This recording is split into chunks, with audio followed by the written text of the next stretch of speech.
কি একটা যন্ত্র কিনেছিস, তাতে বাপ বেটার মাথাই খারাপ হয়ে গেছে। শোন, আমি ধান আরো কয়েকদিন পরেই কাটবো, আর দেখিস তোদের চেয়ে আমার ধানের ফলন হবে অনেক বেশি।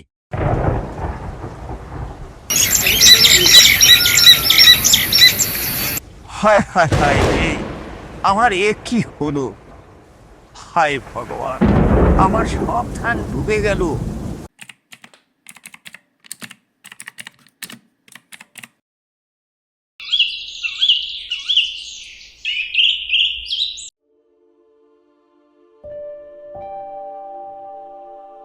বাবা সুরেশ, বলি কি, যতটুকু পড়াশোনা করেছিস ততটুকুই যথেষ্ট। আমরা গরিব মানুষ, আমাদের বেশি পড়াশোনা করে লাভ নেই। বাবা, আমি আরো পড়াশোনা করতে চাই। সবেমাত্র স্কুল পাশ করেছি, আমি কলেজেও পড়তে চাই। এত পড়াশোনা করে লাভ কি? সেই তো মাঠেই কাজ করে খেতে হবে। চাকরি বাকরি কি পাবি? বাবা, এটা তোমাদের ভুল ধারণা। পড়াশোনার উদ্দেশ্য শুধু চাকরি নয়। বাবা, পড়াশোনা করলে জ্ঞান বাড়ে। একজন শিক্ষিত মানুষের চালচলন, আচার ব্যবহার আর একজন অশিক্ষিত মানুষের চালচলন, আচার ব্যবহার কখনোই একরকম হবে না। তাহলে চাল চলন আর আচার ব্যবহার শেখার জন্যই কি আমাদের পড়াশোনা করা উচিত? কই, আমি তো পড়াশোনা করিনি, আমার চাল চলন আচার ব্যবহার কি খুবই খারাপ? না বাবা, শুধু এটাই নয়। ধরো, একজন শিক্ষিত মানুষ যদি চাষাবাদও করে, সে অনেক ভালো ফসল ফলাতে পারবে। ধরো, ফসলে কোন সময় কোন ওষুধ দিতে হবে, কোন সার দিতে হবে এবং কতটুকু দিতে হবে, তা কিন্তু একটা শিক্ষিত লোক খুব ভালোভাবেই জানে।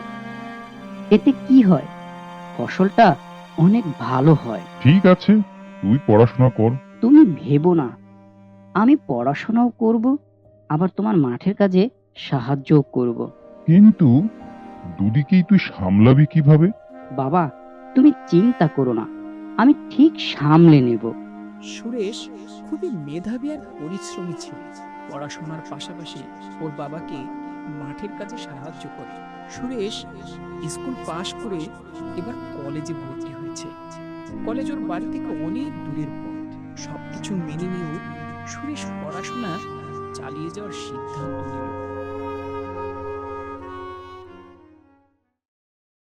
এই রে গণেশ, শুনলাম তোর ছেলেকে নাকি কলেজে ভর্তি করছিস। হ্যাঁ, আমি মূর্খ মানুষ, অত শত বুঝি না।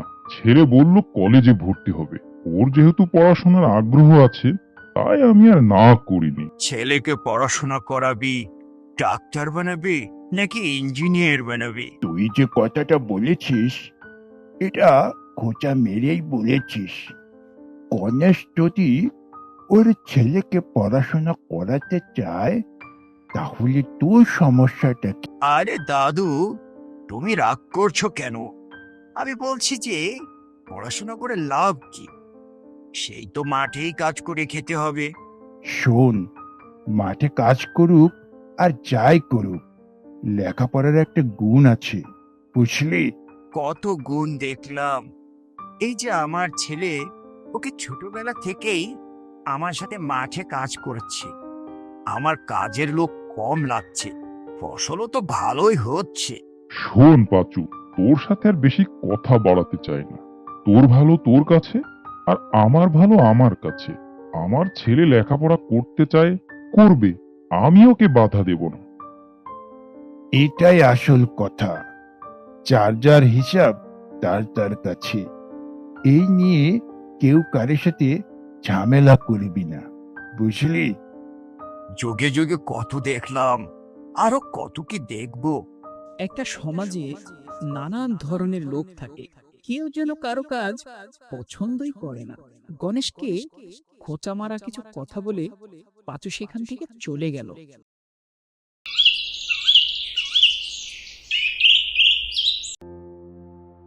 বাবা, তোমাকে একটা কথা বলতে চাই। কি কথা বলতে চাস, বল। বাবা, আমি একটা মোবাইল ফোন কিনতে চাই। সেটা আবার কি জিনিস? মোবাইল ফোন দিয়ে এক জায়গা থেকে অন্য জায়গায় কথা বলা যায়। ফসলের কি রোগ হলে কি ওষুধ দিতে হবে, কখন সার দিতে হবে তাও জানা যায়। আবার কখন বৃষ্টি হবে, কখন রোদ হবে সেই খোঁজ খবরও নেওয়া যায়। তাই নাকি? সেটা তো ভালো কথা। তাহলে কিনে ফেল। বাবা, দামটা একটু বেশি। কত টাকা? তাও ধরো 2000 টাকা। কি বলছিস? 2000 টাকা? তো সে তো অনেক টাকা। এত টাকা আমার 5 বিঘা জমির ধানের সমান। হ্যাঁ বাবা, দামটা একটু বেশি। শোন সুরেশ, আমি তোকে ভরসা করি। আমি জানি তুই টাকা পয়সা কোনো খারাপ কাজে ব্যয় করবি না। ঠিক আছে, এবার ধান উঠলে তুই একটা মোবাইল কিনেই নিস তাহলে। এর কিছুদিন পর সুরেশ শহরে গিয়ে একটা মোবাইল কিনলো। সুরেশ মোবাইলের ইন্টারনেটে ফসলের বিভিন্ন রোগ বালাই নিয়ে সমাধান খুঁজে। কখন কি সার দিতে হয়, কখন কোন কীটনাশক দিতে হয়, এগুলোও দেখে। কি রে গণেশ, শুনলাম তোর ছেলে নাকি শহরে গিয়ে মোবাইল কিনে এনেছে। হ্যাঁ, ছেলেটা বায়না ধরলো। বলল ওটাতে নাকি ফসলের রোগ হলে ওষুধ বলে দেয়। আবার কখন কি সার দিতে হবে তাও নাকি বলে দেয়। তাই নাকি? এখন তো তাহলে তোর ক্ষেতে ফসলের বন্যা বয়ে যাবে। পাঁচু, তোর খোঁচা মারা স্বভাবটা আর গেল না। সুরেশ শিক্ষিত ছেলে, ও মোবাইল কিনেছে, তাতে তোর এত পুড়ছে কেন বলতো? আরে দাদু, তুমি রাগ করছো কেন? তোর খোঁচা মারা কথা শুনলে রাগ হবে না কার বলতো? খোঁচা মারার কি হলো?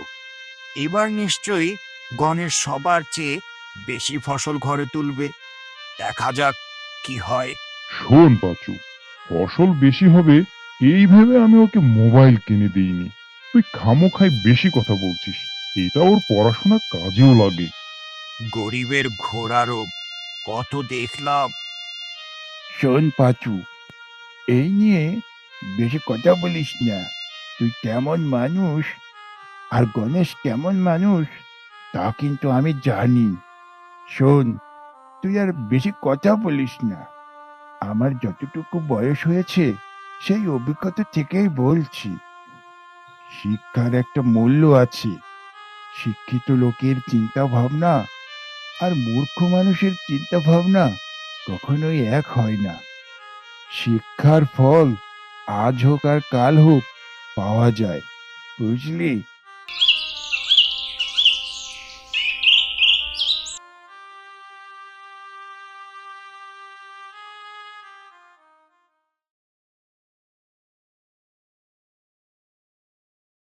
আজকের আবহাওয়াটা কেমন যেন মনে হচ্ছে। একটু আবহাওয়ার খোঁজ খবর নেওয়া দরকার। সুরেশ নিজের মোবাইলটা নিয়ে আবহাওয়ার খোঁজ খবর নিতে লাগলো।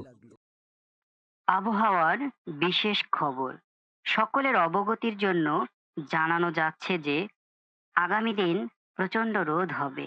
এরপর থেকে শুরু হবে কালবৈশাখী ঝড়, সাথে প্রচন্ড বৃষ্টি হবে। প্রবল বৃষ্টির কারণে দেশের নিম্নাঞ্চল প্লাবিত হবে। তাই কৃষকদের জানানো যাচ্ছে তারা যেন দ্রুত তাদের ফসল ঘরে তোলে। আবহাওয়ার খবর তো বেশি ভালো না। মাঠে ধান রয়েছে, তাহলে ধানগুলো তো অবশ্যই ঘরে তুলতে হবে। আবহাওয়ার খারাপ পূর্বাভাস পেয়ে সুরেশ বাড়ির দিকে রওনা দিল।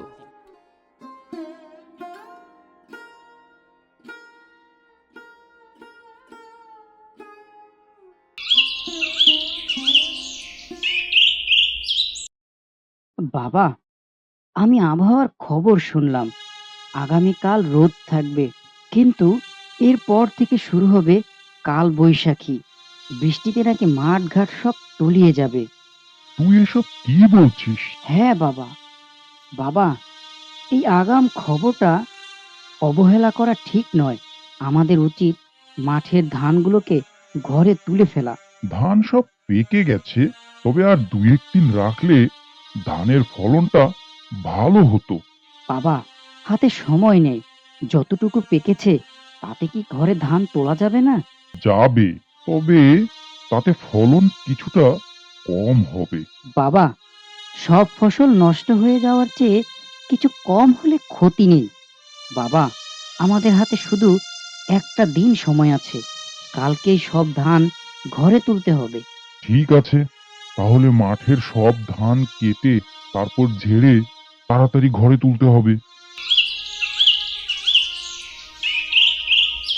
এরপর সুরেশ আর গণেশ মাঠের দিকে চলল ধান কাটতে।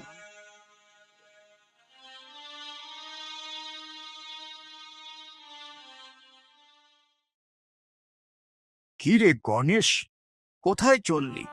মাঠে যাচ্ছি ধান কাটতে। এই এখন ধান কাটবি কেন? আর 2-4 দিন যাক, ধানের ফলন ভালো হবে। পাঁচু কাকা, কালকের দিনটাই শুধু রোদ থাকবে। এরপর থেকে কাল বৈশাখী শুরু হবে। নিচু এলাকা সব তলিয়ে যেতে পারে। তোকে এই আজগুবি খবরটা দিল কে? পাঁচু কাকা, আমি মোবাইলের ইন্টারনেট থেকে দেখেছি। কি একটা যন্ত্র কিনেছিস, তাতে বাপ বেটার মাথাই খারাপ হয়ে গেছে। শোন, আমি ধান আরো কয়েকদিন পরেই কাটবো, আর দেখিস তোদের চেয়ে আমার ধানের ফলন হবে অনেক বেশি। যত সব পাগলামি।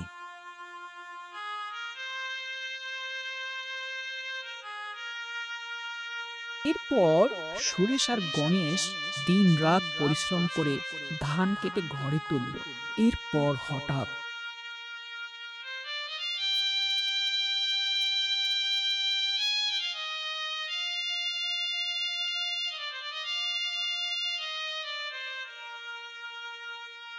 কি ব্যাপার, আকাশ মেঘলা হয়ে আসছে মনে হয়। এই তো কি সুন্দর রোদ ছিল।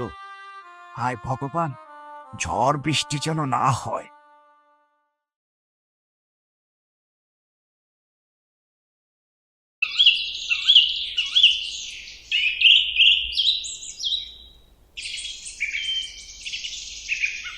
এরপর শুরু হলো কাল বৈশাখী ঝড়। সব কিছু যেন লন্ড ভন্ড করে দিল।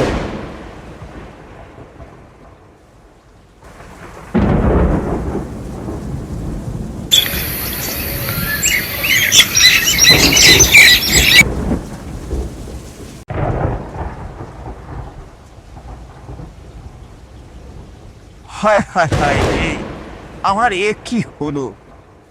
হায় ভগবান, আমার সব ধান ডুবে গেল। সারা রাত এভাবে ঝড় বৃষ্টি হলো।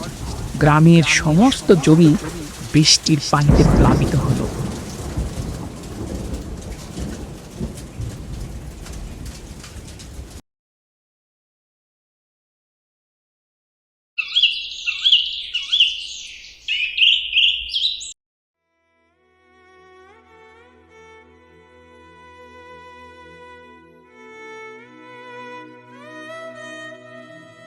কি রে পাঁচু, তুই এভাবে মনমরা হয়ে দাঁড়িয়ে আছিস কেন? ভাই গণেশ, এ কি হলো? আমার সব ফসল পানির নিচে ডুবে গেল। পাঁচু, চিন্তা করিস না। আমার সব ধান ডুবে গেছে। এখন আমি খাবো কি? শোন পাঁচু, আমার সব ধান আমি ঘরে তুলতে পেরেছি। তুই ভাবিস না, আমার কাছ থেকে কিছু ধান নিয়ে চলিস। আবার যখন তোর ধান হবে তখন তুই দিয়ে দিস। ভাই গণেশ, আমি নানান সময়ে তোকে নানান কথা বলেছি, কটু কথা বলেছি, আর তুই আমাকে সাহায্য করতে এসেছিস। ভাই, তুই আমাকে ক্ষমা করে দিস। ভাই পাঁচু, তুই তোর ভুল বুঝতে পেরেছিস, আমি তাতেই খুশি। ভাই গণেশ, আমিও আমার ছেলেকে স্কুলে পাঠাবো, পড়াশোনা করাবো, সুরেশের মতো শিক্ষিত বানাতে চাই। হ্যাঁ, তুই এটা ঠিক সিদ্ধান্তই নিয়েছিস।